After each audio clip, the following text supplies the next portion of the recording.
ଏହି କମ୍ପାନୀଗୁଡ଼ିକର ଲାଇସେନ୍ସ ବାତିଲ। Ola, Uber, Rapido, bike ban. Maharashtra ସରକାରଙ୍କ ବଡ଼ ପଦକ୍ଷେପ। ଓଲା, ଉବେର ଏବଂ ରାପିଡୋ ଉପରେ ମହାରାଷ୍ଟ୍ର ସରକାରଙ୍କର ବଡ଼ ଆକ୍ସନ୍। ରିପୋର୍ଟ ମୁତାବକ କମ୍ପାନୀଗୁଡ଼ିକୁ କେବଳ ଇଲେକ୍ଟ୍ରିକ୍ ବାଇକ୍ ଚଳାଇବାକୁ ଅନୁମତି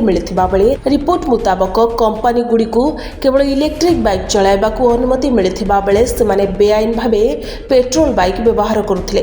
ଏଥିସହିତ ସେମାନେ ଆବଶ୍ୟକୀୟ କାଗଜପତ୍ର ଦାଖଲ କରିବାରେ ମଧ୍ୟ ବିଫଳ ହୋଇଛନ୍ତି ବୋଲି ପ୍ରଶାସନ କହିଛି। ରାଜ୍ୟ ପରିବହନ ମନ୍ତ୍ରୀ ପ୍ରତାପ ସରନାୟକଙ୍କ ଅନୁଯାୟୀ ଏହି କମ୍ପାନୀଗୁଡ଼ିକ ନିୟମ ଉଲ୍ଲଂଘନ କରୁଥିବା ଜାଣିବା ପରେ ସେମାନଙ୍କ ଲାଇସେନ୍ସ ବାତିଲ ହୋଇଛି। ସରକାରଙ୍କର ଏହି କମ୍ପାନୀଗୁଡ଼ିକୁ ସମସ୍ତ ନିୟମ ପାଳନ କରିବା ପାଇଁ ଆଉ 1 ମାସ ସମୟ ଦେଇଛନ୍ତି। ଯଦି ଏହି ଅବଧି ମଧ୍ୟରେ କମ୍ପାନୀଗୁଡ଼ିକ ନିୟମ ମୁତାବକ କାର୍ଯ୍ୟ ନ କରନ୍ତି ତେବେ ସେମାନଙ୍କ ଲାଇସେନ୍ସ ସ୍ଥାୟୀ ଭାବେ ରଦ୍ଦ ହୋଇଯାଇପାରେ। ବର୍ତ୍ତମାନ ପାଇଁ କେବଳ ବାଇକ୍ ଟ୍ୟାକ୍ସି ସେବା ବନ୍ଦ ରହିଛି।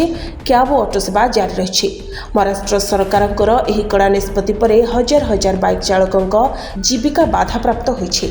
ଯାତ୍ରୀମାନେ ମଧ୍ୟ ଶସ୍ତା ଯାତାୟାତ ସେବା ପାଇବାରୁ ବଞ୍ଚିତ ହେଉଥିବାରୁ ଏବେ ସରକାରୀ ନିର୍ଦ୍ଦେଶାବଳୀର ପରବର୍ତ୍ତୀ ପରିବର୍ତ୍ତନକୁ ସମସ୍ତେ ଅପେକ୍ଷା କରି ରହିଛନ୍ତି।